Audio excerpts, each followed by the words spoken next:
پاکستان کے ساتھ بات چیت کی آپ نے حمایت کی ہے مینیفیسٹو میں. آپ کو لگتا ہے کہ یہ پاسبل ہے؟ کیونکہ آپ کی جو گاڑی ہے وہ لگتا ہے بھی ٹائر کے بغیر ہے, یوٹی ہے, آپ کے پاس اتنے پاورز نہیں ہیں, اور آپ کہہ رہے ہیں کہ شاید ٹیسل ہو یا جو ایل جی ایڈمنسٹریشن ان کے ساتھ بہت کنفنٹریشن کرنا پڑے, تو یہ کس طرح سے آپ مینیج کر پائیں گے؟ چاہے یوٹی ہو, اسٹیٹ ہو, 370 کے ساتھ اسٹیٹ ہو, یا ایل جی کی ہی گورننس ہو, یہاں پہ ہندوستان اور پاکستان کو بات کرنی ہے. نیشنل کانفرنس کا سٹینڈ بھی ہے, خواہش بھی ہے, کیونکہ یہ پورے جموں کشمیر کے لوگوں کی خواہش ہے. ہندوستان اور پاکستان کے درمیان رشتے خراب ہوتے, اس کا خامیازہ ریاست کے لوگوں کو اٹھانا پڑتا ہے. اور جو قربانیاں اور جو نقصان اس ریاست کو اٹھانا پڑا ہے, اس وجہ سے ہم سمجھتے ہیں کہ رشتے سدھارنا کتنا ضروری ہے.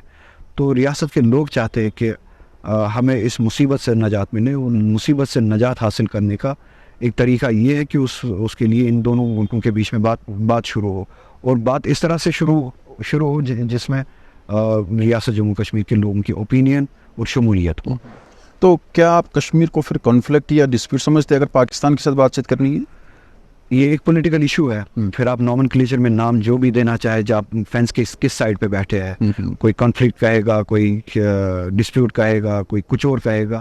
حقیقت یہ ہے کہ آپ نام کوئی بھی دے, یہ ایک ایشو ہے, یہ کنفلکٹ ہے, پولیٹیکل کنفلکٹ ہے, سیکورٹی وائز کنفلکٹ ہے, ایشو ہے جسے ہمیں ایڈریس کرنا ہے.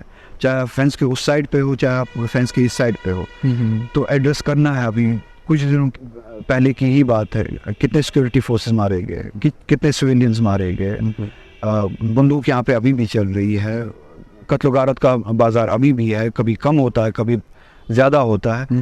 تو یہ ایک ایشو ہے, پولیٹیکل انسرٹنٹی ہے. ریاست کے لوگ کہتے ہیں کہ ہم ڈس انفرینچائزڈ ہے. تو ہر طرح کا ایشو ہے, اور اگر آپ اسے کنفلکٹ نہ مانے, پولیٹیکل کنفلکٹ ہی نہ مانے, کنفلکٹ آف ایسپریشنز ہی کیوں نہ کہے, کنفلکٹ آف گولز ہی کیوں نہ کہے, یہ ہر طرح سے ایک ایشو ہے. اس کو ایڈریس کرنے کی ضرورت ہے, اور یہ ان ایڈریسڈ ہے, اور یہ ایڈریس ہونا چاہیے according to the wish and will of the people of Jammu and Kashmir.